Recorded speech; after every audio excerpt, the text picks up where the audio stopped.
There's a strange quiet spreading across a region once defined by Sunday morning traffic jams and Wednesday night potlucks. A quiet that doesn't come from peace but from absence. Empty pews, dusty hymnals, pastors delivering sermons to rooms that echo in ways they didn't used to. It would be poetic if it weren't so awkward. People call it decline, but that word is too gentle. What's happening in the Bible Belt is closer to an overdue unmasking, a slow, collective exhale after generations of holding the same breath. The old structure is still standing, of course. The steeples haven't toppled, but the foundation is hollowing out, and like any structure built on repetition rather than reflection, the moment cracks start to appear, the collapse feels sudden, even if the weakening took decades. To understand why it's happening so fast now, you have to picture a region raised on autopilot. Belief wasn't a choice, it was the weather. You didn't adopt it, you inhaled it. But the interesting thing about unexamined convictions is that they survive only so long as no one questions their price. And lately, people have started doing something dangerous, thinking in private. For a long time, the community acted as a kind of social thermostat. The moment someone's internal temperature drifted from the acceptable range, too curious, too doubtful, too independent, they felt it. The raised eyebrow, the polite smile that stopped at the eyes, the "we're praying for you," which was less a blessing and more a gentle reminder that wandering too far was hazardous. But here's the problem with systems built on conformity. They're exquisitely vulnerable to the first person who refuses to pretend. Once one person stands up in the theater and says, "The play isn't making sense," everyone else hears it, even if they stay seated. And in the Bible Belt, people have been whispering that line to themselves for years. They just finally reached the point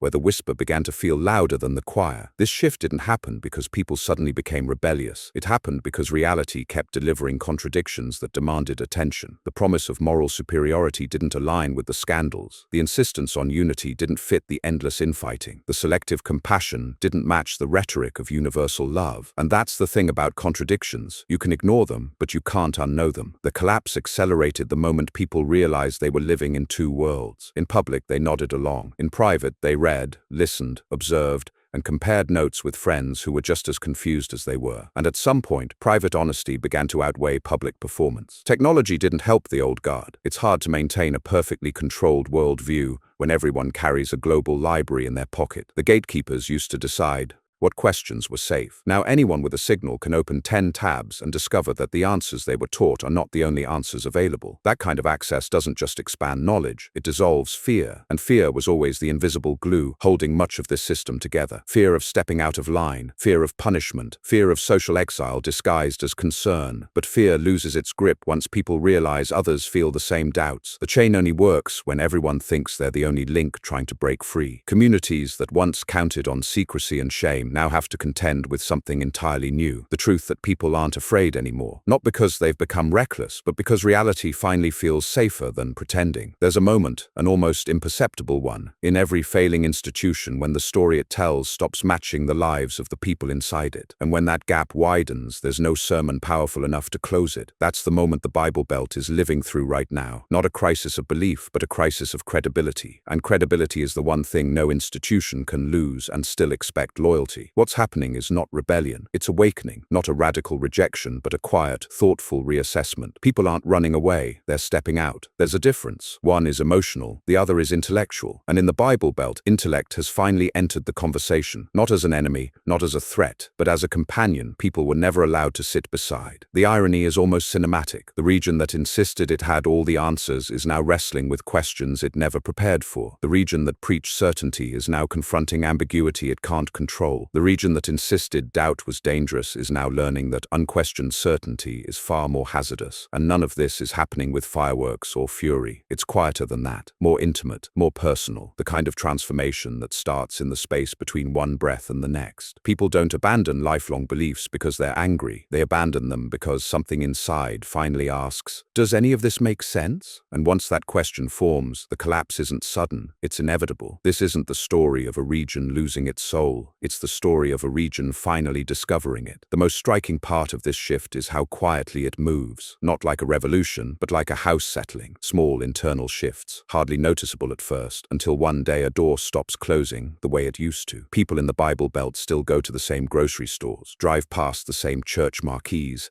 greet their neighbors with the same polite nod. But inside, something essential has changed. They're no longer outsourcing their convictions to an institution. They're running their beliefs through their own minds for the first time, and the results are surprising. It's a bit like discovering the family recipe isn't actually a complex, sacred culinary masterpiece. It's just mayonnaise, and a story someone refused to update for 50 years. A lot of the unraveling comes from this dawning realization that the narratives people grew up with aren't matching the world in front of them. When someone hears for their entire life that questions are disrespectful, curiosity becomes an act of quiet self-respect. And when questions are treated like threats, it's usually the answers that are fragile, not the person asking. That fragility shows up everywhere. You see it in leaders who insist that doubt is an attack. You see it in congregations told that every cultural shift is a sinister conspiracy. You see it in the awkward fear that admitting uncertainty might cause the whole world to collapse. And all of that might have worked when information was scarce, but you can't keep people in an informational greenhouse when they're already holding a window and wondering why no one thought to open it. What surprises many outsiders is how deeply psychological this whole collapse is. It's not just about doctrines or dogmas. It's about identity. When a person is raised to believe that their worth is tied to belonging to a particular worldview, stepping outside of it feels like losing gravity. It takes courage, the kind no one applauded because no one saw it happen. The Bible Belt has long been an environment where social approval did the heavy lifting. Belief was reinforced by potlucks, youth groups, and the warm familiarity of shared language, not genuine conviction, familiarity. And familiarity is one of the most seductive forms of comfort. It makes even absurd ideas feel reasonable, as long as everyone nods at the same time. The trouble comes when someone stops nodding. Maybe they studied psychology and realized that guilt can be manufactured. Maybe they started reading history and noticed patterns repeating across different cultures, each convinced its own narrative was uniquely divine. Maybe they simply looked at the world and notice that compassion tends to flourish when people make decisions based on empathy, not fear. Whatever the trigger, once the spell of social reinforcement weakens, belief becomes a solitary act, and solitary belief doesn't survive on habit alone. The irony is that the Bible Belt has been telling stories about personal transformation for generations, testimonies, conversions, dramatic revelations. But the most significant transformation happening right now isn't the kind that ends with someone walking to an altar. It's the quiet, internal shift of people realizing that their inner voice, the one they were taught to distrust, might actually be telling the truth. And that truth is simple. Reality is not bending to the old narrative. You can only tolerate so many moments where the promised moral high ground doesn't match the behavior of those occupying it. You can only overlook so many excuses for why compassion is conditional. You can only listen to so many warnings about cultural decay before realizing that the decay isn't coming from the culture. It's coming from the desperation of leaders trying to maintain control over a conversation they no longer dominate. It's strange to watch an institution that claimed eternal certainty respond to modernity like a startled cat, fur raised, claws out, hissing at anything unfamiliar. Not because it's actually dangerous, but because it threatens to expose how much of the confidence was theater. Control always looks powerful until it's forced to compete with freedom. And freedom is spreading, not in grand declarations, but in everyday choices. A teenager who decides they don't have to pretend. A middle-aged parent who stops forcing their kids into rituals that never felt meaningful. A grandparent who finally admits that they believe in kindness more than rules. These tiny acts accumulate, and suddenly the old structure looks less like a pillar of truth and more like a tradition everyone kept participating in because no one wanted to be the first to say, "Does this still work for anyone?" The collapse looks fast, only because the questioning was slow. A slow burn that finally reached the point where pretending became more exhausting than rethinking. The kind of evolution that creeps through families silently. One generation asks a few questions, the next asks better ones. The third wonders why the first two stayed quiet for so long. And at some point, the region famous for unshakable certainty is left with a truth it never prepared for. People are changing faster than the institution can guilt them back into complacency. There's a fascinating shift happening beneath the surface. People are no longer afraid to disappoint an idea. For a long time, the Bible Belt taught that loyalty to the narrative was loyalty to goodness itself. But people have started to realize that goodness doesn't disappear when the narrative does. And that realization is dangerous to any system that relies on nostalgia more than honesty. This isn't a rebellion against values, it's a reclamation of them. Compassion, integrity, freedom of thought. These aren't relics, they're rediscoveries. And the more people reconnect with values that don't require fear to sustain them, the faster the old structure erodes. The collapse isn't happening because people lost their way. It's happening because they finally found it. One of the most overlooked forces driving this collapse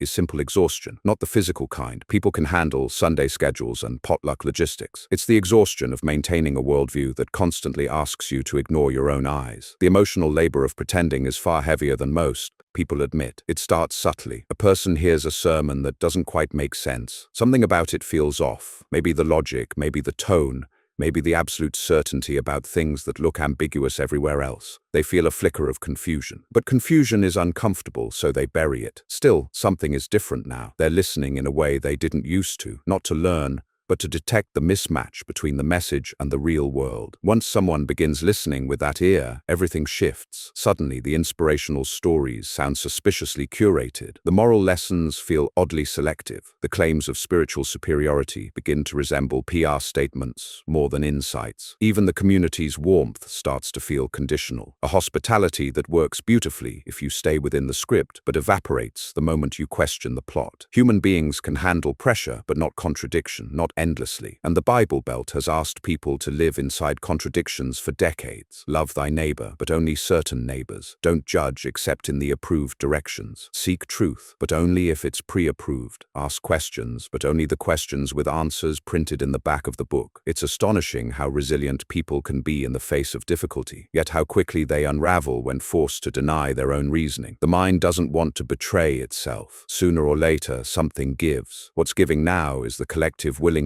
to pretend, and nothing accelerates collapse faster than the moment people stop protecting an idea out of habit. There's a psychological term for what's happening: cognitive dissonance fatigue. When the tension between belief and reality becomes too intense, the system snaps. But instead of snapping loudly, it snaps quietly, like an old rope inside a wall. People keep their routines for a while. Same pew, same hymns, same greetings, but their internal world has already shifted. The rituals become motions, and the motions become optional. The moment belief stops feeling like oxygen and starts feeling like theater, collapse becomes a matter of time. Another major factor is generational transparency. Younger generations aren't wired for secrecy. They document everything. They question everything. They compare experiences openly, relentlessly. The old strategy of don't talk about it and maybe it'll go away doesn't stand a chance in the age of group chats and memes. You can't guilt someone into silence when their entire social universe lives outside that guilt. This transparency shines a harsh light on the contradictions older generations learn to ignore. It's hard to maintain the illusion of spiritual authority when that authority has a long digital trail of hypocrisy. It's equally hard to sustain moral panic when someone can debunk the argument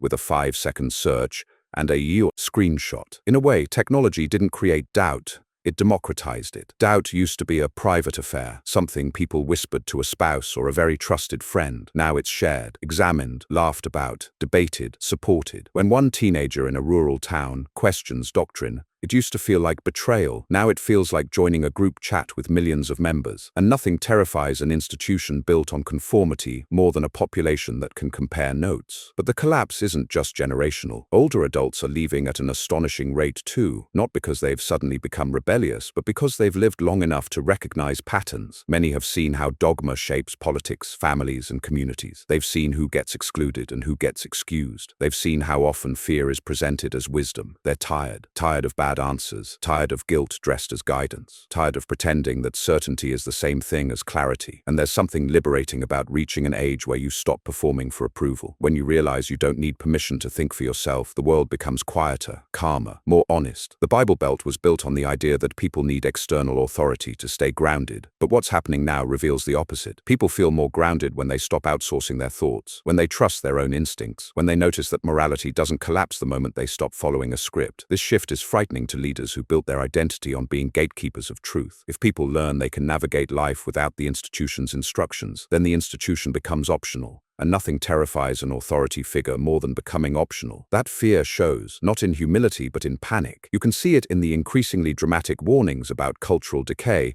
as though compassion will vanish if people stop attending weekly lectures about it. You can see it in the scapegoating of anything unfamiliar: art, books, science, communities with different values. You can see it in the desperate attempts to legislate belief, as if laws can replace conviction. When a system loses influence, it always tries to regain control. But control is a poor substitute for credibility, and credibility is precisely what's crumbling. People aren't leaving because they want fewer morals. They're leaving because they want more sincerity, more coherence, more truth, unfiltered, unapproved, unafraid. In the end, the collapse isn't a crisis of belief. It's a crisis of honesty. Honesty always wins eventually, not because it's loud, but because it's stable, and stability is something the Bible Belt once promised but no longer provides. The old stories don't match the present. The old claims don't hold up under scrutiny. The old assurances feel manufactured, and people would rather live with uncomfortable truth than comforting fiction. When the foundation of an identity is built on narratives rather than reflection, collapse is inevitable. What's happening now is simply the moment when everyone realizes the stories stopped working. And once that realization sets in, there's no going back. There's a subtle beauty in how quietly the Bible Belt is unraveling, not the triumphant, cinematic kind of collapse that populates headlines, but the sort that creeps into kitchens, living rooms, and late-night conversations. People stop reciting phrases they never truly understood. They stop attending rituals that demanded more emotional labor than spiritual reward. And slowly, almost imperceptibly, the social gravity of old belief diminishes. It's fascinating to observe the psychology behind this. Many in the region were raised with the comforting illusion that certainty equaled virtue. To question the story was to question one's own character. Yet the very mechanism designed to enforce loyalty, the fear of judgment,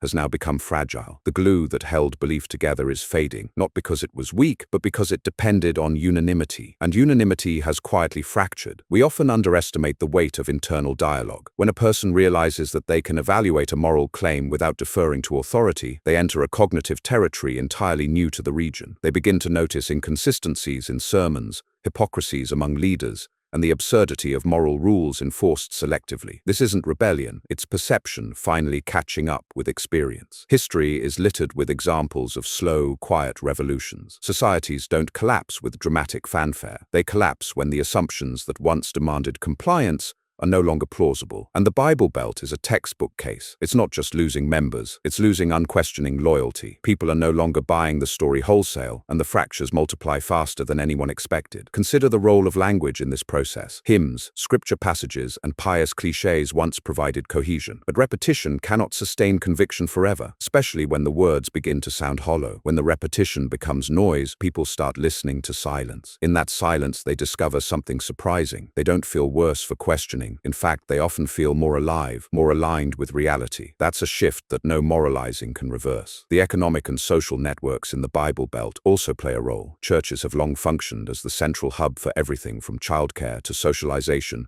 to community identity. But as secular alternatives emerge, online networks, independent social groups, and culturally neutral spaces, the gravitational pull of the church weakens. You don't have to attend Sunday services to find community, validation, or even shared moral values. Once people realize that, the old social contract, believe or be lost, begins to look like a choice rather than a necessity. And yet perhaps the most striking factor is how moral reasoning itself has changed. When people realize that morality is not a zero-sum game imposed from the pulpit, they become immune to guilt as a tool of control. They start weighing outcomes, questioning motivations, and observing real-world consequences instead of pre-packaged sermons. It's a subtle revolution, but its speed is deceptive because it grows from countless small decisions over decades, now reaching a tipping point. This transformation also exposes the performative nature of public piety. Once attendance, tithing, and recitation are stripped of automatic obedience, they become optional gestures, and optional gestures do not sustain authority. Leaders once seen as infallible are now scrutinized. The veneer of infallibility cracks under the weight of exposure. Scandals, contradictions, and selective morality, things long tolerated in silence, become more glaring, more impossible to excuse. The psychological dependency that once fueled loyalty begins to unravel as well. Fear, shame, and the desire for approval lose their potency when people realize that reality does not require them to surrender agency. When the personal cost of questioning finally feels less than the cost of pretending, the shift becomes inevitable. And once one person stands up, quietly refusing to participate in the performance, the ripple spreads. It doesn't matter if the majority still nods, they've already observed the first fracture. The irony is palpable. The Bible Belt cultivated generations of thinkers, artists, and ordinary people who were capable of reasoning, questioning, and imagining alternatives. Yet the social structure deliberately discouraged these capacities in favor of uniformity. Now those same capacities, the very human gifts that were suppressed, are accelerating the collapse. The system trained its own undoing. Another layer to consider is cultural relevance. Stories and doctrines that once provided guidance are now encountering a world that moves faster than their narratives can accommodate. Scientific discoveries, ethical debates, global perspectives all collide with the parochial worldview of the region. When a framework cannot respond respond to new information, its authority erodes. And when authority erodes, loyalty fades. It's also worth noting the paradoxical human need for authenticity. People tolerate absurdities for social cohesion, but only up to a point. The Bible Belt's insistence on absolute obedience, coupled with the undeniable absurdities and contradictions of dogma, has reached that limit. Authenticity, living in alignment with one's own observations and reasoning, becomes more appealing than belonging to an institution that demands self-denial. And in the long run, authenticity always wins. In essence, the collapse is intellectual, social, and psychological all at once. It is the product of generations quietly asking questions, of social structures failing to adapt, of moral reasoning asserting itself in private and then in public. The speed of change surprises everyone, because it is invisible until it cannot be ignored. And by the time the absence of unquestioning belief is visible, it looks sudden, though it is nothing more than the culmination of decades of unheeded internal dialogue. The Bible Belt, it turns out, isn't failing because people are morally bankrupt, nor because the world outside is too tempting. It is failing because people have learned to trust themselves, to observe without fear, and to value coherence over conformity. And when that happens, no sermon, no tradition, no peer pressure can hold the structure together. The house remains, the doors still swing, the steeples still reach skyward, but the spirit that animated the walls has quietly departed, and those who remain are left to reckon with the truth that life doesn't need a performance to be meaningful. By now, the picture is clear. The Bible Belt is not simply declining, it is transforming, but the transformation is subtle, almost imperceptible to those outside the inner rhythms of communities. It isn't loud or angry, it isn't broadcast on billboards or trending hashtags. It manifests in a glance, a question asked in private, a habitual ritual no longer followed, and the speed of its change makes it all the more disorienting to observers anchored in old assumptions. This collapse is not caused by some external force, it is the natural consequence of internal evolution. For generations, a pattern of unquestioned obedience was maintained through social reinforcement, ritualized repetition, and fear of exclusion. But as those tools lost their efficacy through technology, generational curiosity, and the simple persistence of human reasoning, the structure began to hollow. People didn't stop believing in values. They stopped believing that belief needed permission. And once that seed takes root, no amount of social pressure can contain it. What's remarkable is how the very mechanisms that were supposed to maintain loyalty, authority, guilt, and selective storytelling have become liabilities. The more the institution attempts to tighten its grip, the more obvious the contradictions become. Efforts to legislate morality, to stoke fear of cultural change, to frame compliance as virtue. Each move accelerates the unraveling because the populace no longer accepts authority as a proxy for insight. The gap between rhetoric and reality is now visible to everyone who looks honestly. And people are looking. They are comparing notes. They are reasoning for themselves. They are noticing that moral claims once unquestioned do not survive scrutiny. They are realizing that compassion, integrity, and ethical behavior can, and often do, exist outside the sanctioned scripts of tradition. And with that realization, the old scaffolding begins to crumble in ways no sermon, no revival meeting, no public exhortation could have prevented. Psychologically, the shift is profound. There's freedom in realizing that your moral compass doesn't require validation from a book, a pulpit, or a community. There's liberation in recognizing that belief without thought is not faith, but habit. And there's clarity in discovering that skepticism is not betrayal. It is participation in a more honest dialogue with reality. This quiet revolution also exposes the absurdities long tolerated. Rituals performed for appearances, selective moral outrage, and the insistence on obedience over reasoning now stand out in sharp relief. The very behaviors once defended as sacred are revealed as socially engineered. And when people notice this, it's impossible to return to the old mindset without self-deception. Culturally, the consequences are equally dramatic. Once the unquestioning masses begin to question, the institution loses not just members, but authority over discourse, social norms, and even community identity. The Bible Belt, which relied on collective reinforcement of beliefs, finds itself facing a population increasingly capable of independent judgment. And as independence spreads, compliance declines exponentially. The collapse looks sudden, but it is simply the tipping point of decades of internal reconsideration. Even within families, the transformation is intimate and disarming. Children who think critically no longer inherit blind obedience. Adults who once prioritized social approval now weigh authenticity more heavily. Conversations shift subtly but persistently, revealing fractures in the narratives that were never examined. Each quiet rebellion, each refusal to perform, is a thread unraveling the tapestry of tradition. Irony permeates the situation. The region that once equated certainty with virtue now confronts ambiguity as an inescapable reality. The structures designed to maintain order, the social rituals meant to enforce conformity, and the authority figures positioned as moral arbiters, all are revealed as fragile when confronted with honest thought. And while the collapse may look fast to outsiders, those living it experience only the accumulation of small awakenings over time. Yet within this dismantling lies an opportunity, though not one framed by grand narratives or triumphalist rhetoric. It is the chance for individuals to reclaim their reasoning, their moral autonomy, and their perception of reality. The Bible Belt is not collapsing because its people are abandoning values. It is evolving because its people are embracing clarity, coherence, and integrity. The very qualities once suppressed are now guiding the transformation. The human story here is both delicate and fierce. Individuals navigating between inherited dogma and personal conviction face challenges that are invisible yet seismic. The collapse is not a spectacle. It is a series of subtle decisions, of small realizations, of quiet refusals that accumulate into undeniable momentum. And as those moments multiply, the old structures lose their authority, not because they are wrong, but because they are no longer necessary. And so, as the pews empty and the sermons echo into silence, the real story emerges, a region awakening to the fact that it can think, feel, and act without intermediaries. That morality, purpose, and community do not require enforced narratives. That truth, as messy and complicated as it may be, is preferable to comfortable fiction. The Bible Belt's collapse, then, is not failure. It is, in a profound sense, liberation. It is the revelation that human beings, when allowed to observe, reason, and question, will naturally seek coherence over dogma, honesty over ritual, and reality over performance. And the pace of change, faster than many expected, is a testament to the resilience and intelligence of those who finally trusted themselves. So, as the steeples still stand, and the signs still advertise revival meetings, remember this: the real transformation is not visible from the highway. It is happening in quiet moments, in private reflections, in conversations once forbidden, and it is unstoppable, not because of force, but because thought, once engaged, cannot be coerced into silence. Where are you listening from? What time is it there? And what's your take on all this? Share your thoughts, not as a call to action, but as part of the conversation that is already happening, quietly but profoundly, in homes, minds, and hearts across the region and beyond.